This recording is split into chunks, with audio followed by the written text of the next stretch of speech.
जय हिंद जय बिहार स्वीकार कीजिए मेरा नमस्कार। मेरा नाम है राजेश रॉय और आप देख रहे हैं आप अपने चैनल सत्यमेव जयते। दोस्तों हम बात करने वाले हैं आज इतिहास का ये अध्याय नंबर 2। आपको पता है मैं एनसीईआरटी का अभी लाइन बाय लाइन पढ़ा रहा हूँ।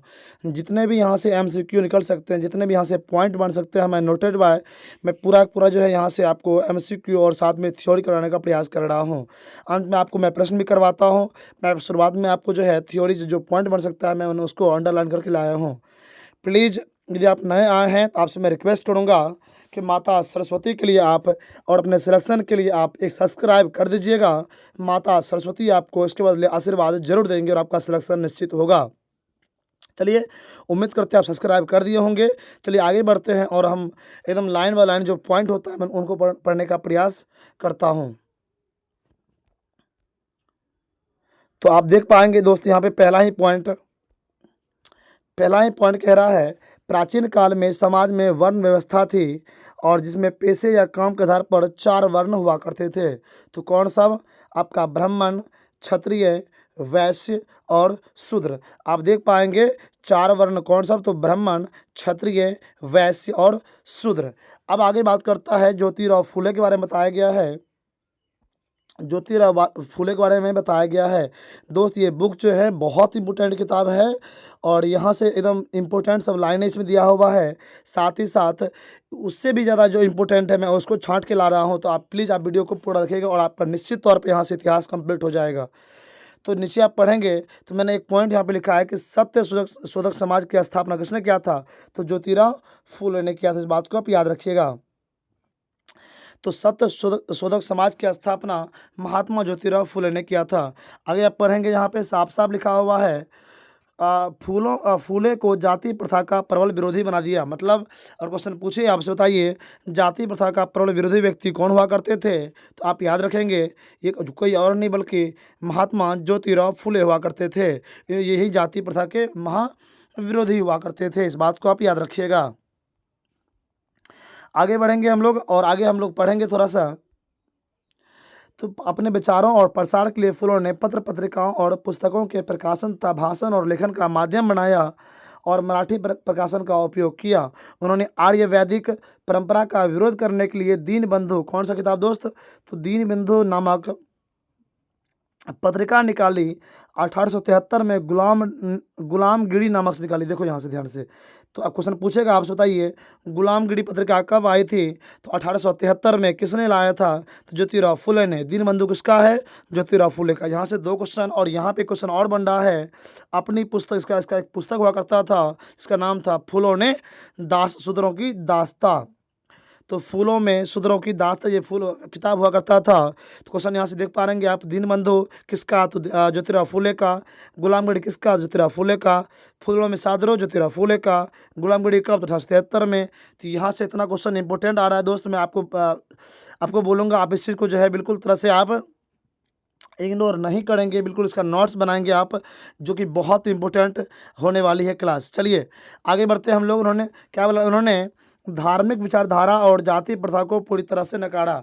मतलब इनका मानना था कि धार्मिक विचारधारा और जाति प्रथा को बिल्कुल भी नहीं होती है। उन्होंने नकार दिया इस चीज़ को। एक और चीज़ यहाँ पे लिखा हुआ है जो कि बीपीएससी टियर 3 में पूछा गया था कि काश्तकार की चाबुक किसकी रचना है? तो काश्तकार की चाबुक याद रखिएगा, कोई और नहीं बल्कि आपके ज्योतिराव फुले हुआ करते थे। आपने क्या पढ़ा अभी? आपने क्या पढ़ा? गुलामगिरी पढ़ा, फूलों में शूद्रों की दास्तां, काश्तकार की चाबुक, ये जितना पुस्तक था और दीनबंधु, ये सब का सब पुस्तक ज्योतिराव फुले का हुआ करता था। इस बात को आप याद रखिएगा। चलिए आगे हम लोग पढ़ते हैं और जब थोड़ा सा मैं ऊपर करूँगा, मैंने अपने हाथों से लिखा है इस चीज़ को। देखिए यहाँ पे साफ साफ एक चीज़ दिया गया है, लिखा गया है। अगर क्वेश्चन पूछेगा तो याद रखिएगा, अगर क्वेश्चन पूछेगा भी तो इस बात को आप याद रखिएगा। क्वेश्चन क्या कह रहा है दोस्त कि आधुनिक तेलुगु गद्य साहित्य का जनक विरसे लिंगम को कहा जाता है। तो आधुनिक तेलुगु गद्य साहित्य का जनक किसे कहा जाता है? तो विरसे लिंगम को कहा जाता है। इस बात को आप याद रखिएगा। चलिए फिर नीचे पढ़ेंगे आप। तो यहाँ से विरसे लिंगम से एक ही प्रश्न इंपॉर्टेंट था जो कि मैंने बता दिया। आगे पढ़िएगा नारायण गुरु के बारे में। देखिए इसके बारे में क्या कहा गया है नारायण गुरु। यहाँ से भी एक क्वेश्चन आपके एग्जाम में पूछा गया था। नारायण गुरु के बारे में बताया गया यहाँ पे, यह आंदोलन के द्वारा भी सामाजिक समानता और न्याय की मांग किया। इन्होंने क्या किया था दोस्त, तो एक इस वर्ग भी आंदोलन के द्वारा सामाजिक समानता और न्याय की मांग किया था। केरल में इजावा की जाति में जन्मे नाना आसुन, जो कि बाद में श्री नारायण गुरु के नाम से विख्यात हुए, ये एक धार्मिक गुरु के रूप में उभरे। तो क्वेश्चन पूछेगा आपसे, बताइए निम्नलिखित में से कौन एक धार्मिक गुरु थे? तो याद रखिएगा या फिर कोई और नहीं बल्कि नारायण गुरु हुआ करते थे एक धार्मिक गुरु के रूप में। चलिए आगे बढ़ते हैं और आप यहाँ पढ़ेंगे, इन्होंने लिखा नारायण गुरु परिपालन योगम की स्थापना 1902 में किया गया था। ध्यान रखिएगा, क्वेश्चन पूछेगा आपसे कि नारायण धर्म परिपालन योगम की स्थापना कब किया गया था? तो 1902 में। किसने किया था? तो श्री नारायण गुरु ने किया था।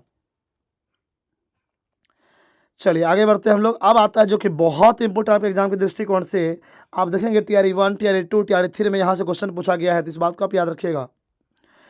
बोल रहा है AV रामास्वामी नायकर पीढ़ी, जिसको पेरियार बोला जाता है, और आत्मसम्मान आंदोलन। देखिए यही क्वेश्चन तो बीपीएससी TRE 3 या 2 में पूछा गया था कि इन्होंने 1925 में स्वाभिमान आंदोलन शुरू किया था। मतलब स्वाभिमान आंदोलन किसने शुरू किया था? तो याद रखिएगा, आपका कोई और नहीं बल्कि रामास्वामी नायकर, जिसको आप पेरियार बोलते हैं। रामास्वामी नायकर जो है 1925 में ही स्वाभिमान आंदोलन शुरू किया था। क्वेश्चन पूछेगा, इस बात को आप याद रखिएगा, स्वाभिमान आंदोलन शुरू हुआ था कब? 1925 में। फिर ये भी क्वेश्चन आपको TRE 1 में पूछा गया था। ध्यान से अगर देखेंगे तो कूडी अरसू नामक किसका लिखा हुआ है? तो याद रखिएगा, ये भी आपका रामास्वामी नायकर पेरियार का था, और इसी में कहा गया था आत्मसम्मान आंदोलन का सही मार्ग है। आप क्वेश्चन आपसे पूछ सकता है, बताइए किसने कहा था कि आत्मसम्मान आंदोलन का सही मार्ग है? ये आपका पेरियार साहब हुआ करते थे। दूसरी बात पूछेगा किस पुस्तक से लिया गया है? तो आप याद रखिएगा, कूडी अरसू नामक पुस्तक से लिया गया है। तो आत्मसम्मान आंदोलन का सही मार्ग है, इस बात को भी ध्यान रखिएगा।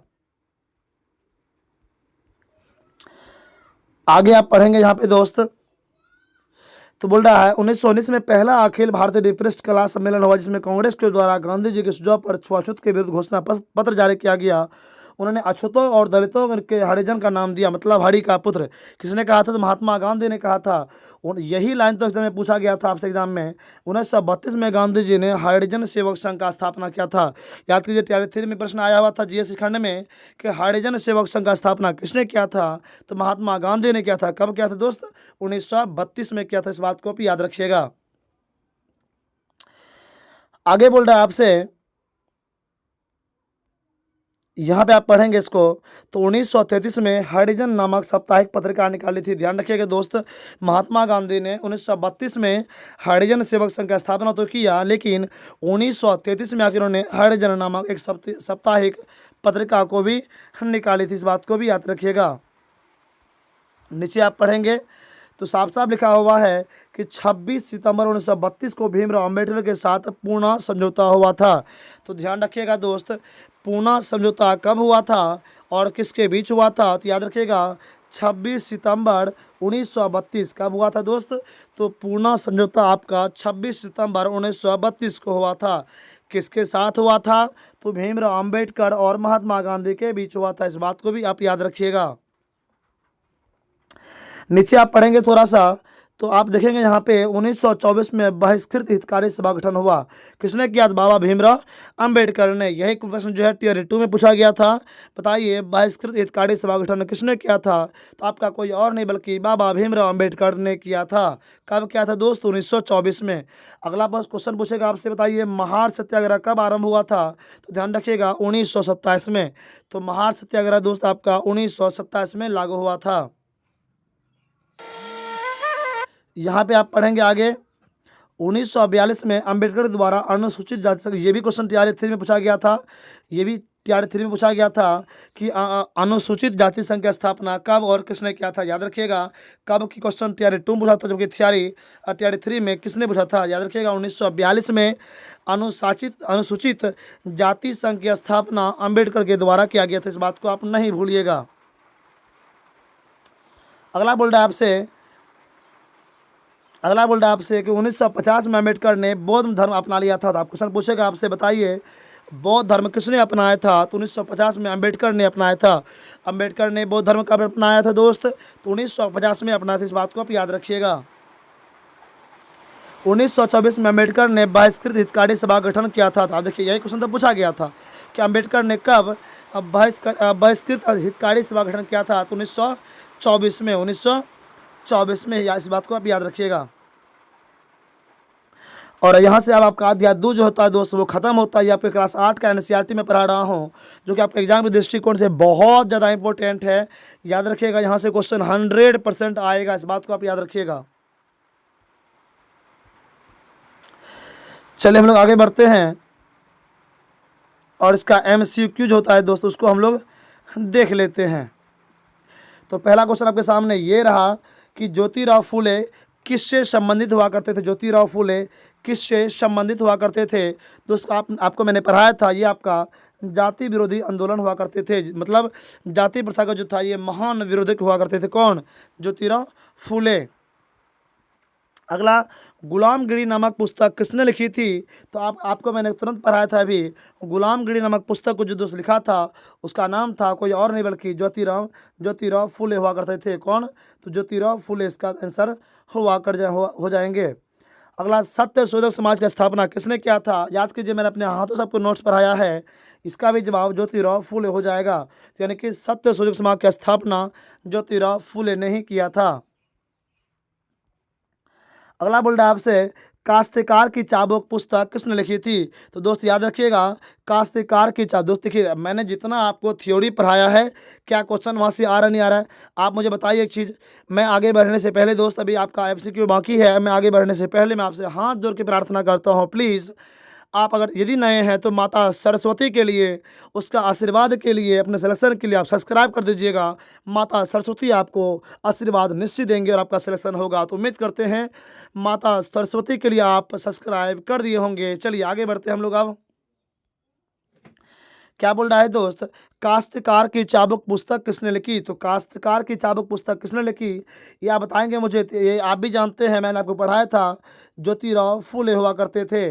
तो काश्तकार की चाबुक पूछे आपसे, गुलामगिरी पूछे, दीनबंधु पूछे, या फिर पूछे फूलों में शूद्रों की दास्ता, इसका एक ही जवाब आएगा।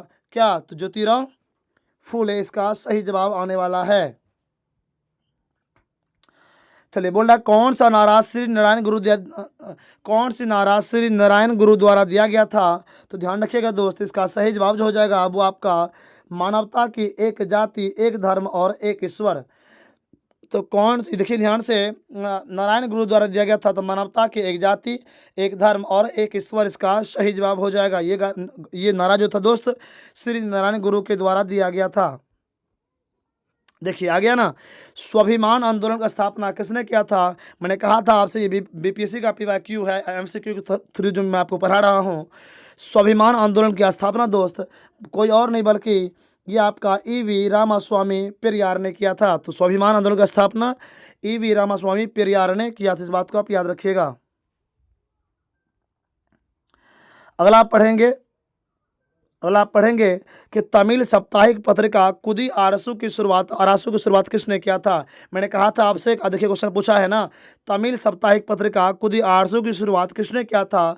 ये कोई और नहीं बल्कि आप भी जानते हैं, मैंने आपको पढ़ाया कुछ देर पहले, पेरियार EV रामास्वामी ने किया था। तो तमिल साप्ताहिक पत्रिका कुदी आरसू की शुरुआत पेरियार EV रामास्वामी। देखिए क्वेश्चन, जो क्वेश्चन आपके एग्जाम में पूछा गया है, क्या हूबहू प्रश्न लड़ रहा है या नहीं लड़ रहा है, क्या हूबहू प्रश्न हो रहा है नहीं हो रहा है, इसलिए मैं कहता हूं जो मैं पढ़ा रहा हूं, मैं अपने पर मुझे पूरा भरोसा है कि क्वेश्चन 95% क्वेश्चन यहीं से पूछेगा।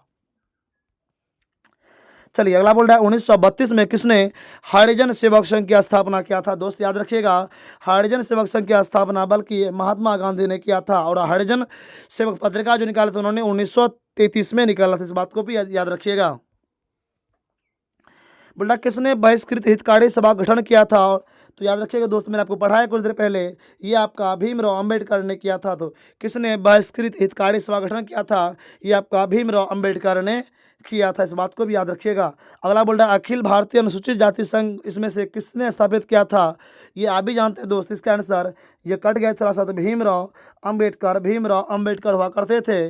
भीमराव अंबेडकर, जिसको आप BR अंबेडकर भी बोलते हैं, अंबेडकर भी बोला करते हैं दोस्त, याद रखिएगा। इन्होंने क्या किया था? 1942 में अनुसूचित जाति संघ का स्थापना किया था, इस बात को भी याद रखिएगा। दोस्त अब जितना मैंने आपको थ्योरी करवाया, क्या यहाँ से क्वेश्चन लड़ा है नहीं लड़ा है, आप मुझे खुद पे आपको विश्वास करना होगा।